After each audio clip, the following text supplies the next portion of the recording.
Hi, Marilyn here with Cotton and Chocolate, and welcome to our 6-month mystery quilt series, Into the Stars. It's designed by Lisa Shepherd, but you're joining me while I make the mystery quilt along with you. And I'm going to show you some tips and tricks that I have to help make this a little bit easier and hopefully help make all your blocks turn out perfect. So we do mention a few of the tools that we suggest you use, and I will be showing off all of those tools during the first month. So I've selected my fabrics. There are 4 of them, and so here they are. Show them to you. So I have my light, this really yummy little light with little green polka dots, and my medium, which is this pretty little green, and my bright, and this is my focus fabric. This is what I started with to get it all going. Looks so pretty. And then this is my dark. It looks kind of like a bright, but it's my dark.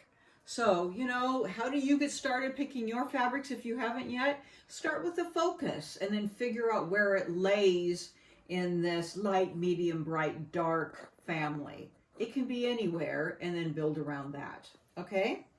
So that's what I started with, and then take your first month and paste it up so that you don't get mixed up about where you're going or what fabrics are what somewhere down the line, okay? So I always find that helpful.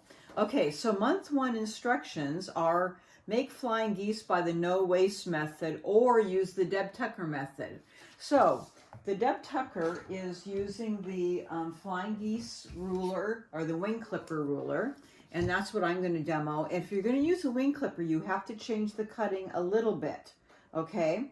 So I'll go through what the cutting is, and the cutting 1, fabric L, you have to cut a 9.5-inch strip and cross cut into 4 9.5-inch squares, those big squares for fabric L, which is your light. And then for fabric D, which is your dark, you need 5-inch rather than 4 7/8, and you need 8 5-inch squares, okay? And then that's the same for the remaining light and medium. The light and the medium, you need 5 inches, okay, all the way through. So let me show you how the Wing Clipper works. Okay, so I have my light and my medium and my 5-inch squares. And what you're going to do is I have this Quilter's Magic Wand, and for all of those 5-inch squares on the wrong side of your fabric, I took and I marked a line. I put this down, and there's a little kind of a line all the way through it, and you can match up point to point. So before I put these down on anything, I had my block here, my 5-inch, well, this isn't your 5-inch square, but on your 5-inch square, I got one somewhere. Here's my dark, and I put it point to point with your pencil or marking utensil, whatever you have, and I draw a line on each side, okay, just so you can see it. And I do it on the back of all of my 5-inch squares. Okay, so I've already done this here. And then what you're going to do is you're going to lay these on your big 9.5-inch square, right sides together, but you're going to nudge it in about 1/8 of an inch. See, I have this nudged in on these green squares, and you're going to pin it down, and you're going to sew on this line.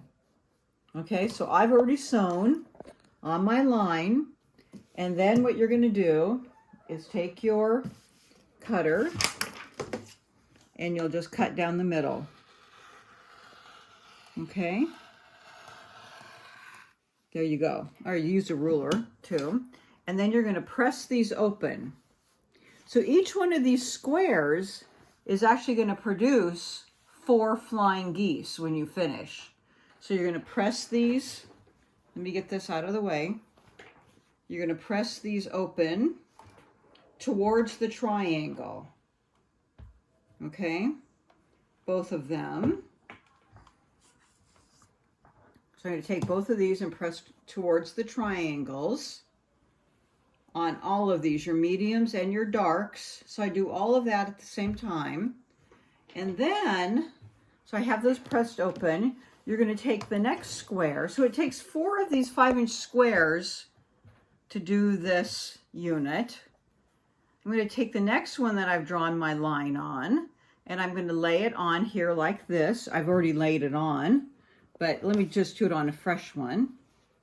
You're going to lay it on here, and you're going to also nudge it in about 1/8 of an inch, and you can kind of see your line lines up with that point, and you're going to sew it on the line. Okay, you with me? Yep, you are. I can tell. Okay, so I've done that, and I've sewn that on. Okay, I've sewn that on the line. Lines. Lines. Plural. Each side. My cameraman is giving me direction. Okay, so I've sewn that on the lines. All right. And then what I'm going to do, watch this, is I'm going to cut that right down the middle. And, woo, look what happens. I have flying geese. Woohoo. Woohoo! Now you're going to press that open. Okay? And that's what I've done here. I've cut that down. So out of one of those big squares, it yields 4 of these. And with each of these, you're going to get 8 total of your mediums and your darks. But there's one more step. These are oversized. So you have to cut these down to size. Okay? So this is where the ruler comes in. And you're going to start. So I have my wing, I'm a right-hander, so my wing clipper emblem is facing up on my left-hand side. And you're going to take, and you're going to clip these to, Should be 4.5 by 8.5. 4.5 by 8.5. So I watch for my little triangle that's right here, lining up. And then I'm just going to trim off here and off the top. Excuse me. And then I'm going to turn it over and have 8.5 on the bottom. And then what's nice is you have a cross match right up here. So this little X here is right at the line at the top where the point is. And I'll trim here and off the top. And there you have your first flying geese. And then what's also nice is that you have a perfect 1/4 inch right there. And I would do that for all of my flying geese to square them up. So that's the wing clipper. So I'll get those out of the way. And then the next thing that you're going to do on the back page, so you're going to make 8 of your mediums and 8 with your dark. That would be my dark pink. Okay. So the next thing I'm going to be doing is making a corner squares. So square and a square. So I'm going to take this 2 fabrics, my 8.5 inch light and 8.5 in my 4.5 inch mediums, and I'm going to be putting them on my square. Okay, and so what you do is you put right sides together, and I'm going to be using my folded corner clipper. And so usually these are called like sew and flip corners. So typically you would be putting a line down from point to point, putting it on here, sewing on the line, you know, it flips open, sewing it, flipping it, and then cutting this off. Well, instead, what we do is lay this down. I'll show you in a second. We cut this off and then sew it on. So what I've done is I've done that already to these opposite corners here. I've had this on here. I'll just show you this here. So that's what I started with. I've matched this up at 4.5 inches. Okay, and my point is matched up here on the edge of the ruler all the way around the fabric. I've cut this off and I've sewn, and you can see the little indent here for 1/4 inch, and I've sewn down to the 1/4 inch, and I've pressed it open, And I've done the same on the opposite corner. Okay, so now I go to the opposite corners. I put this fabric square down here. I match it up at 4.5. Now, sometimes you might get confused. Where do you place this? Well, you can kind of just fold it just to see where that crease is, and it reminds you of which edge, which way you're going to be cutting. It's pretty easy to see. So there's my 4.5 down on the bottom. It lines up with the top all the way around the edge. And you will be cutting through these opposite corners. That's why I do opposites. Cut that off. And if you want to, you can stick a little pin in here so it doesn't go anywhere.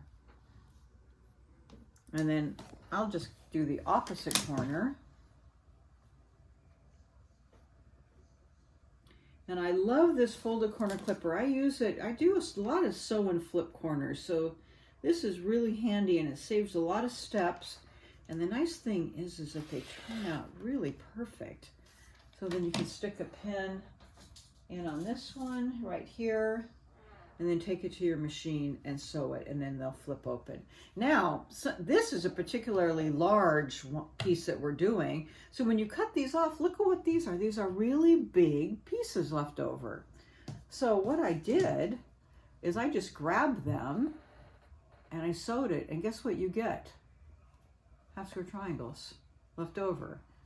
And if you did 4 of them, guess what you'd have? A pinwheel.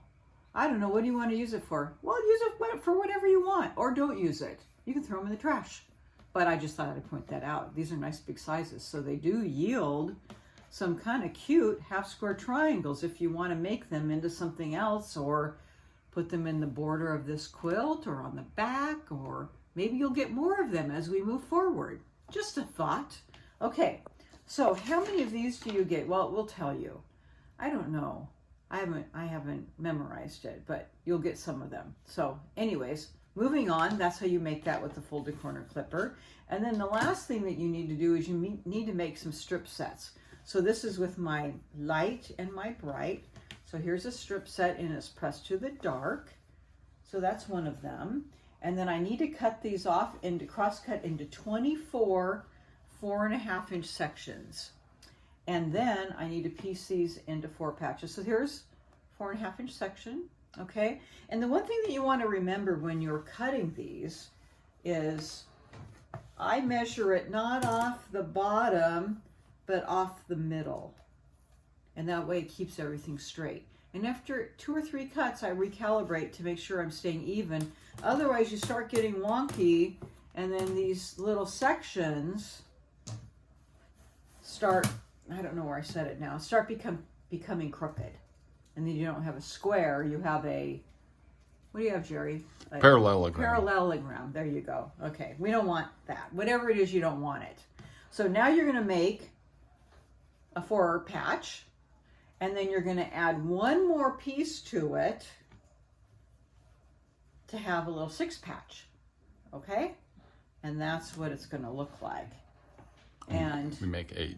You make 8 of these, okay? And you're pressing flat on the back. Away from the center. Away from the center.